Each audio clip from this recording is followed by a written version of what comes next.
Esta es una producción de Grupo Fórmula. Encuentra más contenido como este en radioformula.mx.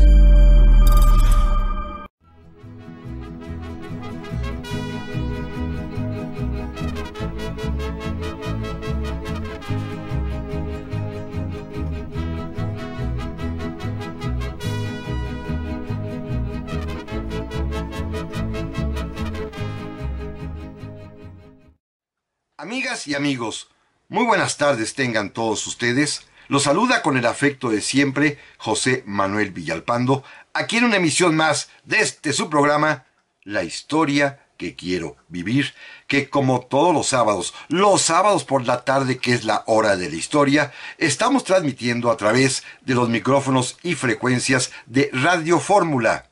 Ya lo saben, en el 103.3 del cuadrante de su radio en FM, en la 970 de AM, aquí en la capital de la República, pero también es un programa que llega a muchísimas, cada vez más ciudades del interior de nuestro país, lo cual me da muchísimo gusto, pero además, por si fuera poco, también es un programa que llega allende nuestras fronteras, a los Estados Unidos de América, Puerto Rico, Canadá y, por supuesto, en todo el territorio nacional y en todo el mundo donde existe internet, en la página www.radioformula.com.mx, donde ustedes pueden sintonizarnos muy fácilmente.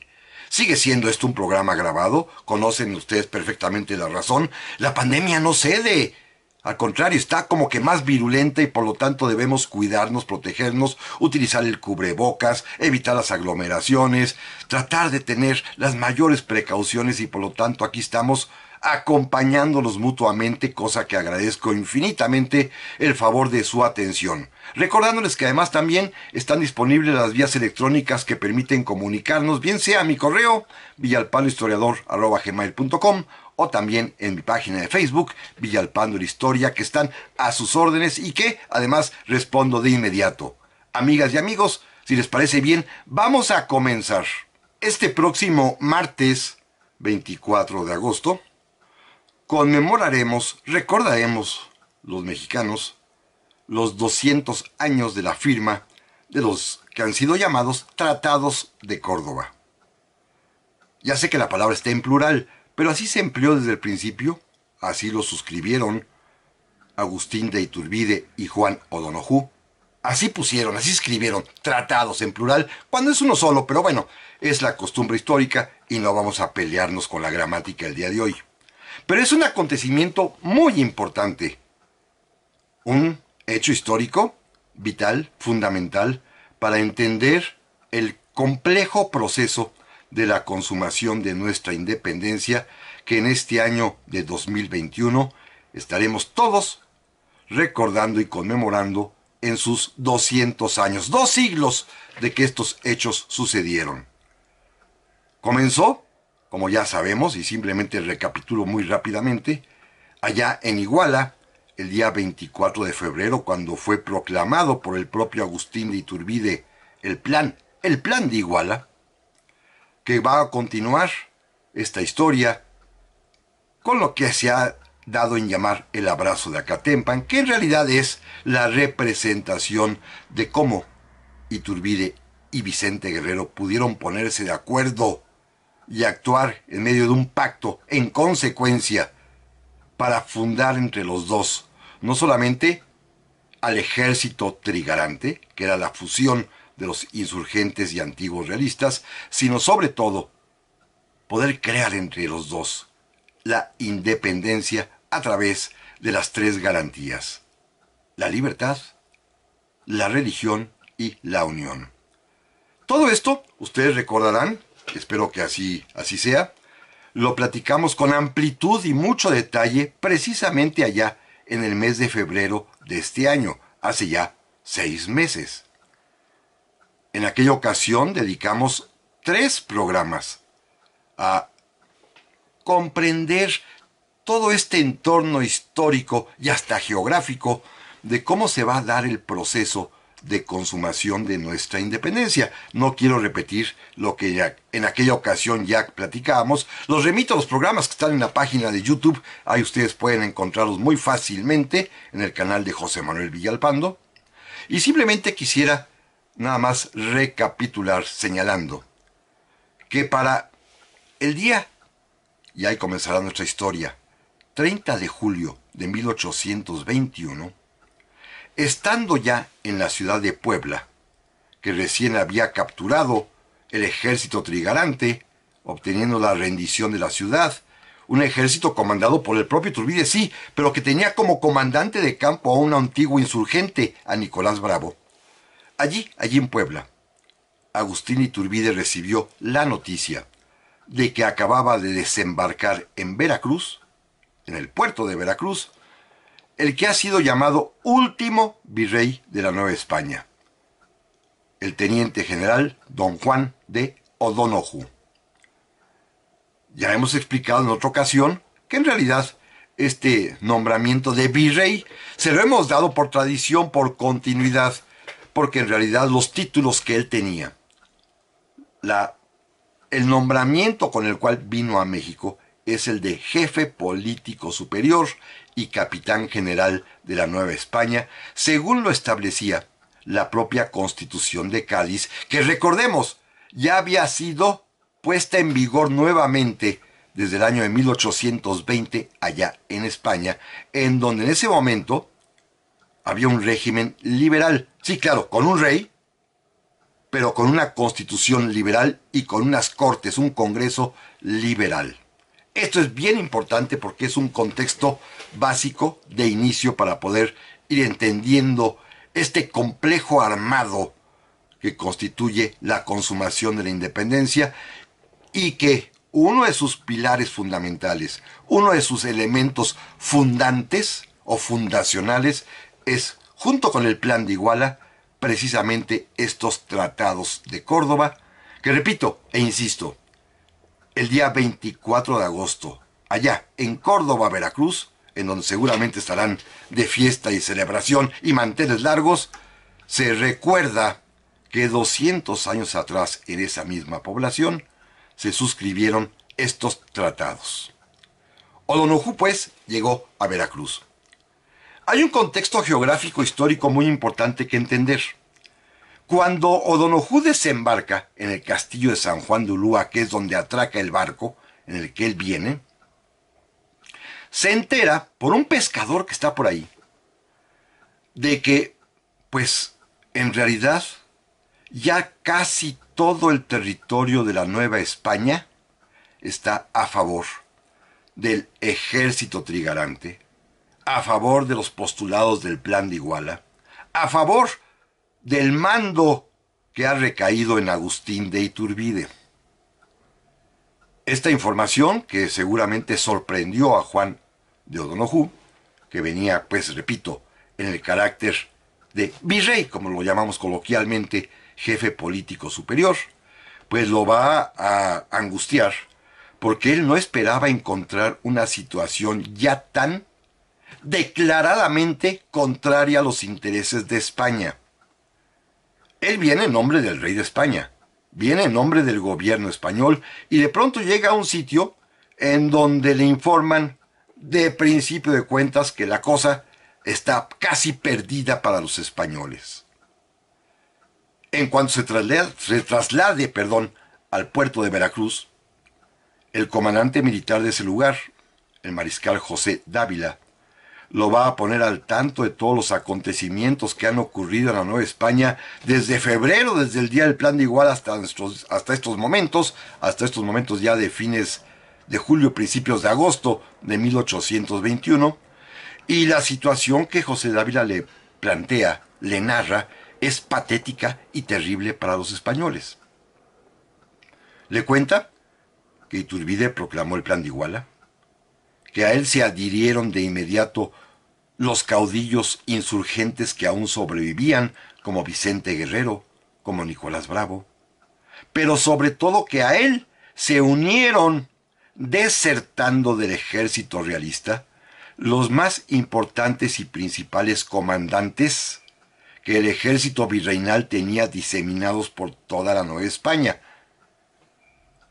Probablemente ustedes recuerden, me hacen el favor, que allá en febrero platicábamos de cómo se expandió muy pronto el movimiento gracias a que los propios comandantes realistas, criollos la gran mayoría de ellos y algunos españoles, decidieron adherirse al plan de Iguala. De esta manera, el mariscal Dávila le informó a Juan O'Donoghue que para ese momento, estamos ya en el 3 de agosto exactamente de 1821, solamente están en poder de los españoles, del gobierno virreinal, 4 ciudades. La capital, la Ciudad de México, el puerto de Acapulco, la fortaleza de Perote, ahí mismo en el estado hoy de Veracruz, y el puerto de Veracruz. Ya no hay más poder virreinal, porque además, para colmo, los propios realistas depusieron, derribaron, derrocaron al virrey Juan Ruiz de Apodaca y pusieron otro, por un golpe de estado, al general Francisco Novella, que actuaba, de hecho, como capitán general en lugar del virrey Apodaca, que estaba preso. En otras palabras, el mariscal Dávila le planteó, le dibujó a O'Donoghue un tremendo y terrible escenario en el que ya la causa realista, la causa española, estaba completamente perdida en México. O'Donoghue, que es un hombre inteligente, que seguramente pensaba que tenía que hacer lo mejor posible, decidió tomar varias determinaciones, mismas, amigas y amigos, que si les parece a ustedes bien, vamos a comentar en un momento más. No se vayan. Ya estamos aquí, amigas y amigos, para el segundo bloque del programa de esta semana que corresponde a la conmemoración que aquí nosotros, ustedes conmigo, yo con ustedes, estamos realizando sobre los 200 años de la firma de los Tratados de Córdoba, ocasión histórica importantísima sucedida allá en la ciudad de Córdoba, Veracruz, precisamente el 24 de agosto de 1821, hace exactamente 2 siglos, bueno, lo serán el próximo martes. Miren, decíamos hace un momento que cuando O'Donoghue, el que ha sido llamado último virrey, ya no lo diré más, jefe político superior de la Nueva España, llega al puerto de Veracruz y que es informado de la situación tremenda que vive el ejército realista ya en la Nueva España, donde solamente quedan en su poder Acapulco, la Ciudad de México, Perote y el propio puerto de Veracruz, pues decide tomar varias decisiones. La primera, esto es bien interesante, fíjense, lanza una proclama que es impresa y repartida a toda la Nueva España, en donde anuncia algo que es muy sorprendente. Es el último virrey, llamémoslo así coloquialmente, pero viene sin ejército, no tiene tropas, no trajo soldados de España, y lo dice claramente en su proclama: vengo solo, vengo solo. Únicamente tiene el nombramiento que le ha dado el rey Fernando VII, la aprobación y sugerencia, además de que fuera él el designado de las Cortes Españolas. Ahorita entraremos en este tema que es muy importante. Y viene únicamente con su familia y con su séquito, sus ayudantes, su familia, su esposa, sus hijos, su médico personal, pero nadie más. Nadie más. Viene solo. Es decir, mandaron al último virrey en un momento en el cual ya en España se sabía que Agustín de Iturbide, con el plan de Iguala, se había levantado en contra del gobierno virreinal, que había logrado la adhesión de muchos jefes del ejército realista. Y desde España mandaron a O'Donoghue solo, sin tropas. Esto es algo increíble, ¿eh? A menos de que tenga una explicación que después haré una hipótesis. Pero esto es importante. Anuncia que viene solo, que quiere hacer lo que esté en su mano para la felicidad de la Nueva España, para que todo salga perfectamente bien en la tranquilidad y que la Nueva España pueda expresar su voluntad de qué quiere hacer. Y todavía se atreve a anunciar, fíjense, no sé si es una especie de inocencia política, de humildad o de un juego, dice que si sus esfuerzos no son aceptados, él se regresa a España. Es increíble, es una proclama muy muy importante. Segunda determinación que toma O'Donoghue. Le escribe a Agustín de Iturbide pidiéndole, solicitándole una entrevista. Eso también es determinante. Claro, esto es obviamente una visión política de O'Donoghue. Si ya está enterado de que la cosa está perdida para los realistas en toda la Nueva España, pues lo menos que puede hacer para cumplir con ese ofrecimiento que ha hecho de hacer todo lo que esté en sus manos por la felicidad de la Nueva España, pues fue pedir una entrevista con Agustín de Iturbide, el comandante en jefe, el general en jefe del ejército de las tres garantías, el que está consumando pacíficamente la independencia de México. Estas son las decisiones que toma O'Donoghue. Además, hay en su entorno personal algo muy terrible.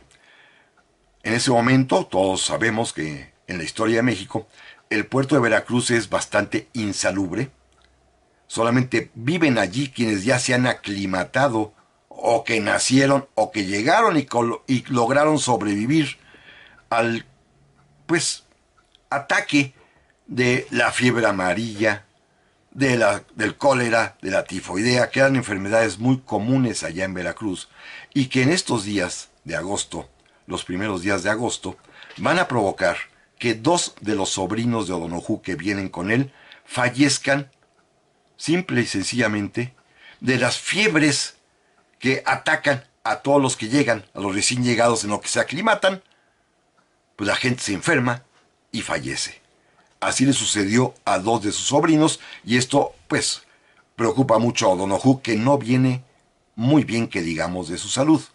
Déjenme hacer el paréntesis importante. Ya lo platicábamos el año pasado, a lo mejor ustedes recuerdan que hicimos una serie allá justamente hace un año en septiembre sobre los virreyes de la época de la independencia, y rematamos el último programa de esos episodios precisamente con Juan O'Donoghue.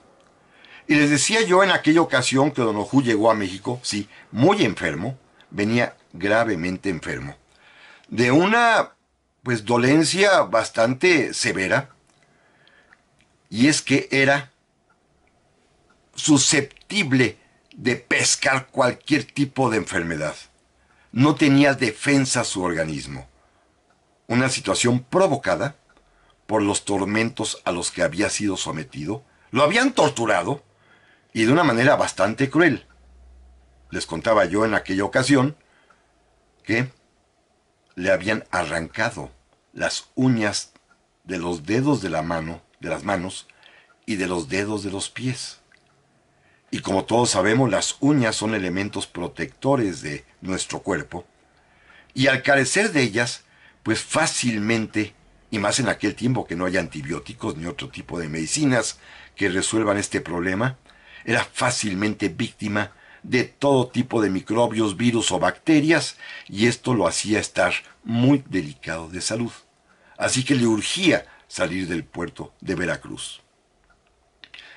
También hay que decir que Juan O'Donoghue era un militar español, de antecedentes familiares irlandeses, pero que se había destacado desde muy jovencito en el ejército de España, que había sido además, destacado combatiente en contra de la invasión napoleónica a España, que fue ministro de guerra del gobierno de la regencia española de 1810 a 1815, que estaba refugiado en la ciudad de Cádiz, es decir, el encargado de la defensa de toda España en contra de los franceses de Napoleón, y que por ser liberal y ser masón, cosa muy importante que ahorita veremos, había sido víctima después de los celos, del odio, de las venganzas del propio rey Fernando VII, que había decidido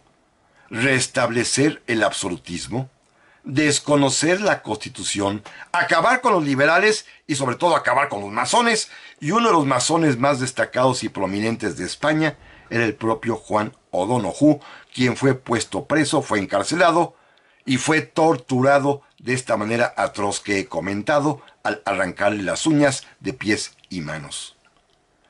Un hombre, pues, que era importante en la historia española, reciente, pero repito, sobre todo su filiación liberal y su pertenencia a las logias masónicas, como lo he explicado en otra ocasión, con él llegan a México los masones ya como institución formalmente, a través de él y de su médico Manuel Codorniu, y él tiene, pues, el deseo de poder negociar con Agustín de Iturbide. Repito, es un hombre enfermo, pero no es tonto, y se da cuenta que la causa española está ya perdida en España. Algo importante, ¿por qué lo nombran a él jefe político superior de la Nueva España? ¿Por qué lo designan virrey, llamémosle así? Porque a pesar de ser de la molestia de Fernando VII, a pesar de que el rey no lo quería nada y al contrario lo despreciaba, en ese momento, cuando España ya ha restablecido su constitución a partir de 1820, en donde ya hay un gobierno de corte liberal con toda la monarquía, y donde hay unas cortes o congresos liberales. Fíjense qué interesante. Algunos diputados a cortes de origen novohispano, es decir, mexicano, que eran figuras destacadísimas en las cortes españolas. Eso nunca se ha platicado y nunca se dice, pero habían diputados de México allá en 1821 en España, en el Congreso Español, y estaban promoviendo la independencia a partir de los postulados del Plan de Iguala. Y el más destacado y conspicuo de ellos era un sacerdote mexicano que estaba ya como diputado, que todos conocemos, Miguel Ramos Arizpe. Y Miguel Ramos Arizpe, que es liberal, sacerdote y masón también, se hace muy amigo de Juan O'Donoghue, y es él, a través del Congreso, quien presiona al gobierno español y al propio rey Fernando VII para que designen como virrey, como jefe político superior y capitán general de la Nueva España, a Juan de O'Donoghue. No solamente porque es un hombre de bien, porque es un hombre leal a los principios liberales, sino además también porque seguramente en el entendimiento masónico podrá ayudar a la independencia. O'Donoghue ya trae esa idea, ¿eh? Seguramente lo platicó con Ramos Arizpe, pero además tenían que darle un premio, un reconocimiento a los años de sufrimiento que padeció O'Donoghue en la cárcel siendo torturado, y decidieron también darle la joya de la corona española, la Nueva España, el virreinato más importante de España. Pero de esto, amigas y amigos, vamos a continuar platicando, si les parece bien, en un momento más. Ya estamos aquí, amigas y amigos, para el tercer bloque del programa esta semana, que estamos dedicando a recordar la firma de los Tratados de Córdoba en su bicentenario, en los 200 años de que este hecho sucedió, en los 2 siglos de que allá, el día 24 de agosto, pero de 1821, en la antigua Villa de Córdoba, hoy Ciudad de Córdoba en Veracruz, se suscribieran estos tratados, firmándolos, por una parte, Agustín de Iturbide y por la otra, Juan de O'Donoghue. Eso estamos platicando en esta ocasión, tema importantísimo porque este documento, los Tratados de Córdoba, será uno de los elementos fundantes y fundacionales de la libertad, de la independencia, de la consumación de nuestra independencia. Decíamos hace un momento, pues, que O'Donoghue fue nombrado jefe político superior de la Nueva España, seguramente por varias razones: para premiarlo por sus sufrimientos, para tratar de aliviar su enfermedad, para darle un reconocimiento a sus méritos, pero también por influjo de sus amigos, de las logias masónicas, entre los que se encontraban mexicanos como Miguel Ramos Arizpe. ¿Venía O'Donoghue a dar la independencia a Nueva España? No, venía, como él bien lo dijo y lo explicó en cartas posteriores, a tratar de conciliar, sabiendo que era ya inminente que Iturbide dominara todo el territorio de la Nueva España, pero tratar de conciliar esta independencia con las ideas liberales que en ese momento están en vigor a través de la Constitución en la vieja España, donde el Congreso quiere justamente la unidad dentro de la libertad soberana de todos los antiguos reinos de la monarquía española. Darles el mismo peso, el mismo nivel, y por eso allá, en Madrid, cuando se reúnen las Cortes en 1820, hay diputados mexicanos como Miguel Ramos Arizpe o como Lucas Alamán, que también andaba ahí de diputado. El caso está pues que cuando llega a Veracruz, como ya decíamos en el bloque anterior, O'Donoghue se entera de noticias más desalentadoras para él. Él pensaba llegar en un lugar donde seguramente había así conflicto, sabía las noticias del plan de Iguala y del levantamiento de Iturbide, pero no esperaba encontrarse con la terrible situación de que el propio ejército realista en su 90% había desertado y se había pasado al ejército trigarante. Solamente quedaban leales al gobierno español las ciudades de Acapulco, de México, la fortaleza de Perote y el puerto de Veracruz, en donde en las 4 ciudades había tropas españolas, no virreinales, españolas, es decir, soldados auténticamente originarios de España que habían venido a partir de 1813 a combatir a Morelos.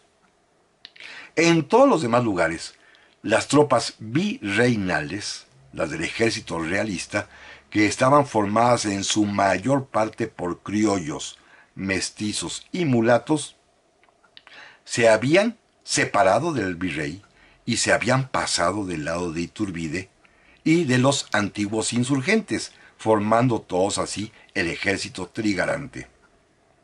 Bueno, esto es lo que conoce ya O'Donoghue. Decíamos hace un momento que le envía una carta a Agustín Iturbide pidiéndole una entrevista. Iturbide recibe la noticia en Puebla y acepta, por supuesto, y atendiendo además también a los deseos del propio O'Donoghue, que le expresa de que le urge salir de Veracruz por el clima nefasto que ya ocasionó la muerte de 2 de sus sobrinos.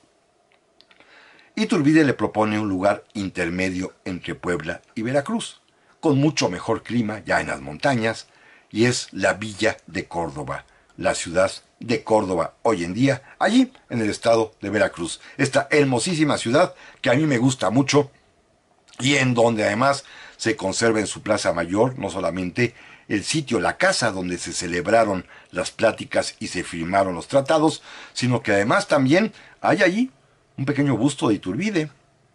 Y hay allí también pues una forma de vida maravillosa y una comida exquisita. Pero bueno, no es turismo cultural este programa, ni gastronómico, pero se los recomiendo. Córdoba, Veracruz es un lugar que hay que conocer.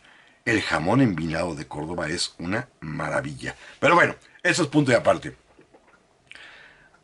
Santana, Antonio López de Santana, nuestro Santana, va a participar en estos acontecimientos. Fíjense, el comandante militar fuera de Veracruz, del ejército trigarante, es Antonio López de Santana. Antes era realista, pero como muchos otros compañeros suyos, desertó de las banderas del rey y se pasó del lado de Iturbide. Iturbide le confió el mando de lo que se llamaba Extramuros de Veracruz. El puerto en sí estaba en poder de los españoles, de José Dávila, pero afuera del puerto, afuera de las murallas, ya todo el territorio que rodeaba a la ciudad de Veracruz estaba en poder de los trigarantes, que en ese entonces, allí en esa zona, estaban al mando de Antonio López de Santana, quien a su vez estaba al mando de otro criollo exrealista que tenía el mando de toda la provincia de Veracruz, llamado José Joaquín de Herrera. A ellos les va a ordenar Iturbide que preparen la salida de O'Donoghue y lo escolten a través del hoy estado de Veracruz, desde Veracruz hasta Córdoba, que ya está todo eso en manos de los insurgentes, en manos de los trigarantes, ahora llamados así. Santana, que es un personaje chispeante, ya lo conocemos, en sus propias memorias por supuesto, se atribuye hasta la paternidad de los tratados de Córdoba, diciendo que se entrevistó con O'Donoghue para informarle que él sería su escolta para trasladarlo hasta la villa de Córdoba, y que en el camino le vino platicando y contando las bondades de la independencia, las grandezas de México, la inteligencia de Iturbide, y que él fue el que le recomendó a Juan de O'Donoghue el pactar, el negociar, el firmar un tratado con Agustín de Iturbide. Por supuesto, todo es cierto, ¿eh? Pactaron Iturbide y O'Donoghue entre sí, por medio de sus cartas que se intercambiaron, pero Santana quiso adornarse. Lo importante es que sí, lo llevó a Córdoba, ciudad a la que llegó, y fíjense, las crónicas de ese momento cuentan que no hubo ningún tipo de recibimiento importante, que la gente lo miró con indiferencia. Llegó él allí el día 22 de agosto. El día 23 de agosto llegó Iturbide y aquello fue una recepción apoteósica porque los cordobeses salieron a las calles a aclamarlo y aplaudirlo, y finalmente, el día 24 de agosto, cada quien escuchó misa en su alojamiento, y después de misa se reunieron para platicar. Una entrevista que durará 3 horas y en la que O'Donoghue, fíjense, esto es lo importante, firmó, con pequeñas correccioncitas que le hizo al principio, firmó los documentos que Iturbide le propuso y que constituyen los tratados de Córdoba. O'Donoghue solamente hizo modificaciones en donde se hablaba de él, en donde había frases elogiosas de Iturbide que decía que gracias al magnánimo jefe político superior le quitó lo de magnánimo. Hizo pues correccioncitas de forma nada más, de estilo, pero no tocó el fondo del asunto. ¿Cuál es el fondo del asunto? Que en los tratados de Córdoba se asegura o se firma la independencia de México. Ahorita veremos en qué condiciones y por qué O'Donoghue no podía hacerlo, se supone. Pero, sobre todo, se anuncia la libertad mexicana. La creación de un país, de una nación que se llamará Imperio Mexicano, es la primera vez que esto aparece, que será gobernado por una monarquía constitucional. Esto es bien importante. Habrá una ley suprema, una constitución, que mientras hay una constitución en México quedará vigente la Constitución de Cádiz. Esto también es bien importante. Dice claramente, quedarán vigentes las leyes que actualmente existen. ¿Y cuál es la ley que existe en ese momento? Pues la Constitución de Cádiz. Y aquí viene lo más importante, que esa monarquía constitucional, como lo decía el Plan de Iguala, será para un monarca que será llamado emperador. Para ocupar ese trono se invitaría a Fernando VII o, en caso de él no poder o no aceptar, a sus hermanos, los infantes Francisco y Carlos, o, en caso de que ellos no quisieran, hasta un primo, el duque de Luca. Pero, todo esto lo decía el Plan de Iguala, pero aquí, en los tratados de Córdoba, hay un elemento adicional, que es el que al día de hoy todavía mueve a las sospechas y a la intriga de a quién se le ocurrió.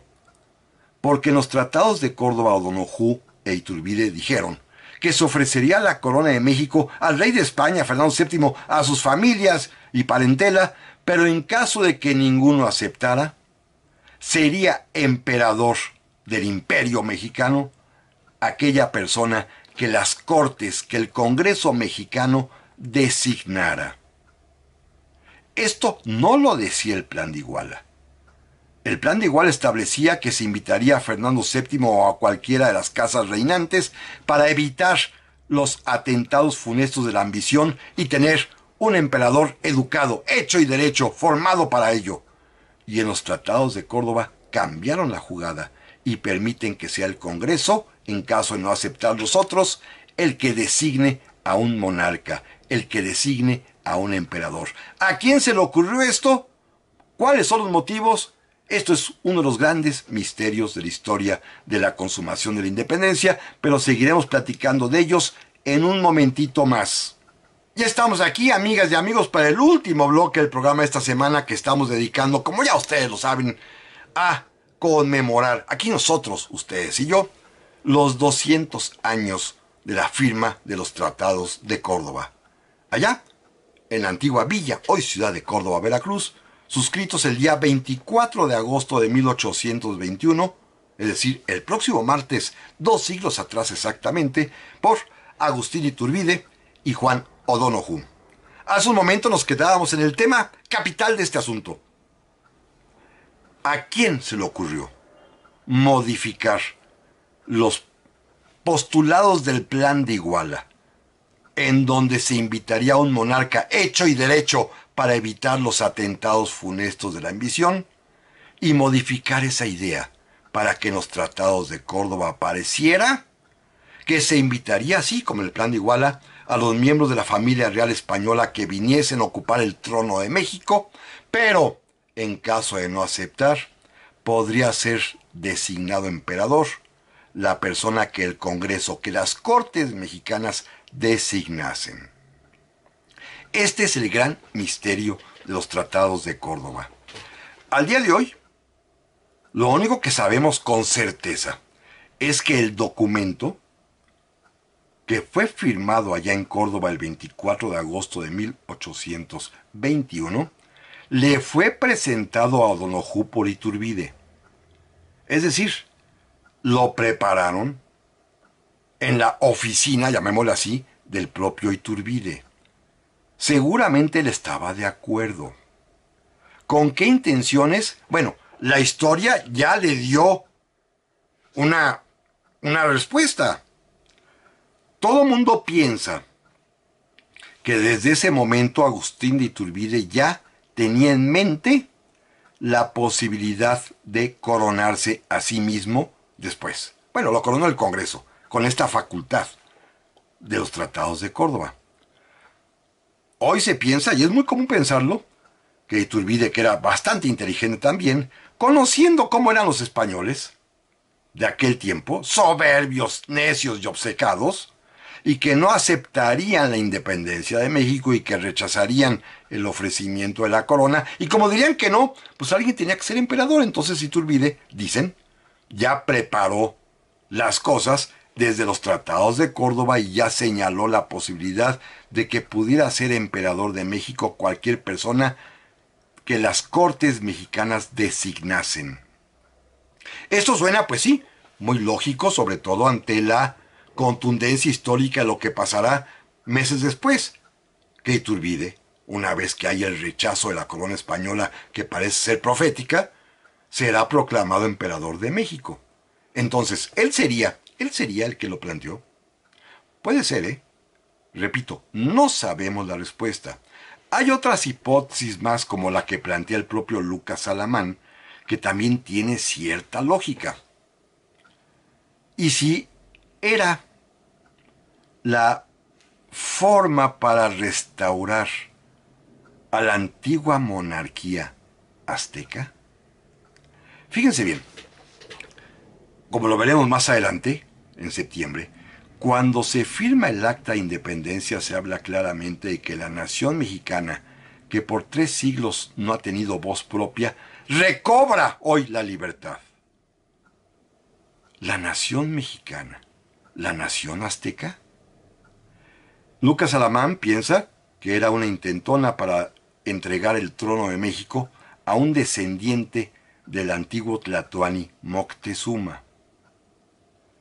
Es otra alternativa, que pudo haber sido manejada, como este hombre vivía en Madrid, el descendiente de Moctezuma, desde Madrid, y que se vio como una especie de alternativa para restaurar la grandeza de México, traer al trono de México a un descendiente de Moctezuma, que además tenían aquí pues asuntos que atender, y era amigo de O'Donoghue, este hombre, el conde de Moctezuma, y le había encargado además ver sus asuntos, sus negocios particulares, porque lo sabía, tenían bastantes negocios aquí en México. Es otra hipótesis, ¿eh? Hay también quien ha dicho que a lo mejor es que O'Donoghue quería volverse rey, cosa que es una tontería, porque O'Donoghue era liberal, masón, y venía muy enfermo. Pero el caso es que es uno de los grandes misterios que encierra los tratados de Córdoba. ¿A quién se le ocurrió? Bueno, indudablemente salió de la pluma de los ayudantes de Iturbide, que son los que llevan el documento. Quizá lo pensó Iturbide, ¿Con qué propósitos? Quizá coronarse, quizá la corona para Moctezuma, quizás, no sabemos, ¿eh? Es uno de los grandes misterios que, repito, ha tenido como respuesta lo que sucedió más adelante, que Iturbide, sí, aprovechará la circunstancia de que España rechace los tratados de Córdoba y se convierta en emperador. Pero bueno, el punto importante y medular también es saber si Juan O'Donoghue tenía facultades, tenía poderes para firmar o no. Cuando España rechazó los tratados de Córdoba, allá en febrero de 1822, señalaron claramente que O'Donoghue no tenía facultades para firmar esos tratados que disponían de una parte de la monarquía española, de territorio de la monarquía española. Esto el propio O'Donoghue lo sabía, que no tenía esos poderes. Iturbide también sabía que O'Donoghue no tenía esos poderes. Ellos firmaron por conseguir la paz y darle tranquilidad a los habitantes de la Nueva España, que aseguraba, como lo decía el Plan de Iguala, la unión de todos los que vivían en este territorio, ya fueran europeos, americanos, africanos o asiáticos. ¿Se acuerdan que esto platicábamos allá en febrero? Esta era la finalidad del Tratado de Córdoba, la tranquilidad de todos. Incluso se decía que los españoles que se quisieran quedar, bienvenidos. Los que se quisieran ir, se irían, por supuesto, con plena libertad. Esto era lo que se pretendía. En España dijeron que no, que O'Donoghue no tenía facultades para ello. Lo cual es cierto, ¿eh? Sin embargo, pasaron cosas más interesantes. En la Ciudad de México gobernaba, como decíamos en el primer bloque, el mariscal Francisco Novela, con quien finalmente O'Donoghue se va a entrevistar después, y Novela le pide, oiga, pues enséñeme, ¿dónde están los poderes que usted tiene para poder haber firmado, valga la redundancia, los tratados de Córdoba? ¿Cómo es posible que usted le entregó el mando, le entregó el imperio, le entregó el virreinato por completo a Agustín Iturbide, a los trigarantes? ¿Con qué facultades? ¿Con qué autorización?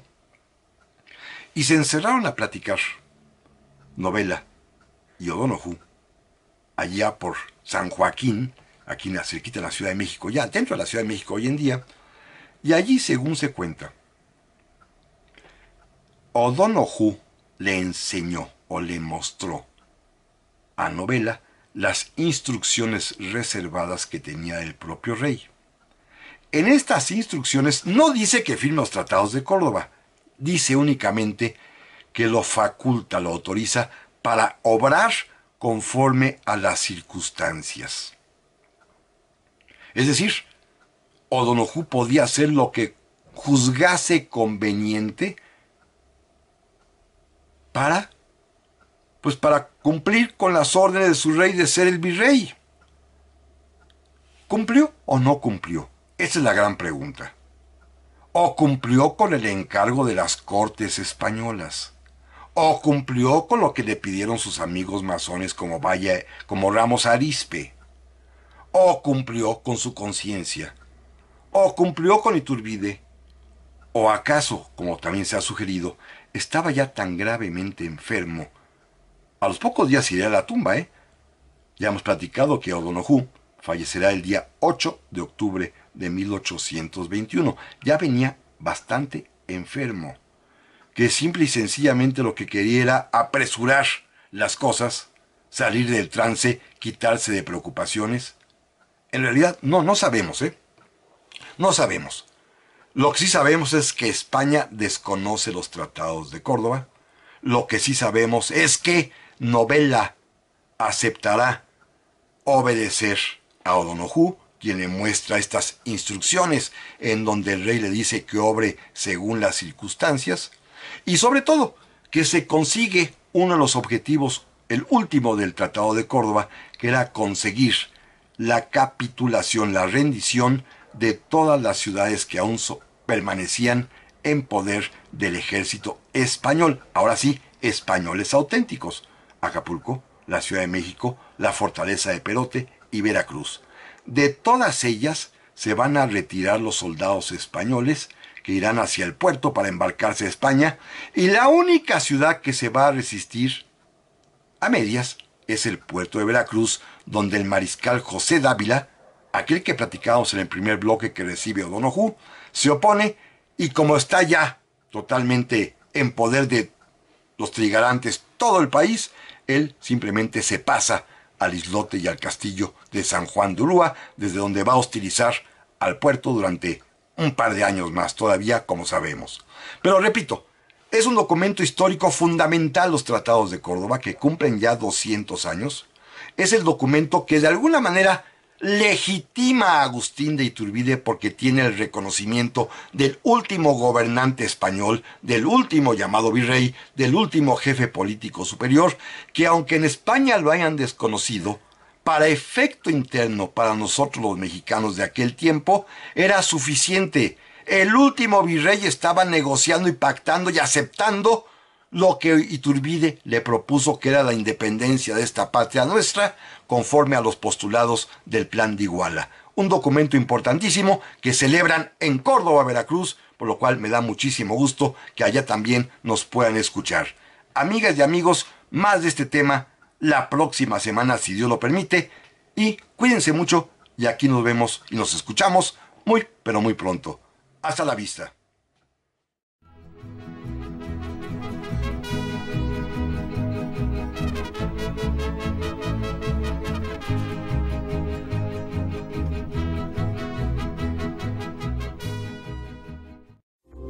Esta fue una producción de Grupo Fórmula. Encuentra más contenido como este en radioformula.mx.